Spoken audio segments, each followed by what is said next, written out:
ঢাকা বিশ্ববিদ্যালয়ের শাখা ছাত্রদলের পূর্ণাঙ্গ কমিটি ঘোষণা করা হয়েছে। বৃহস্পতিবার ছাত্রদলের কেন্দ্রীয় সভাপতি রাকিবুল ইসলাম রাকিব ও সাধারণ সম্পাদক নাসির উদ্দিন নাসির এই কমিটির অনুমোদন দেন। ছাত্রদলের দপ্তর সম্পাদক মোহাম্মদ জাহাঙ্গীর আলমের সই করা সংবাদ বিজ্ঞপ্তিতে এ তথ্য জানানো হয়েছে। এতে বলা হয়, বাংলাদেশ জাতীয়তাবাদী ছাত্রদল কেন্দ্রীয় সংসদের সিদ্ধান্ত মোতাবেক ঢাকা বিশ্ববিদ্যালয় শাখা ছাত্রদলের 242 সদস্য বিশিষ্ট পূর্ণাঙ্গ কমিটি প্রকাশ করা হলো। এর আগে চলতি বছরের 1 মার্চ শাখা ছাত্রদলের 7 সদস্য বিশিষ্ট আংশিক কমিটি ঘোষণা করা হয়েছিল। এতে সভাপতি হিসেবে গণেশ চন্দ্র রায় এবং সাধারণ সম্পাদকের পদ পেয়েছিলেন নাহিদুজ্জামান শিপন। স্যান্ডেলিনা সো, রূপচর্চায় আভিজাত্য।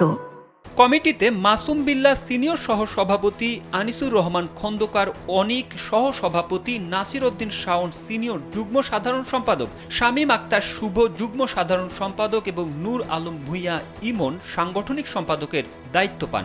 এদিকে প্রায় 8.5 মাস পর আংশিক এই কমিটি পূর্ণাঙ্গ রূপ পেল আজ। এতে 14 জনকে সহসভাপতি, 43 জনকে যুগ্ম সাধারণ সম্পাদক ও সহ সাধারণ সম্পাদক এবং 39 জনকে সহ সাংগঠনিক পদে রাখা হয়েছে।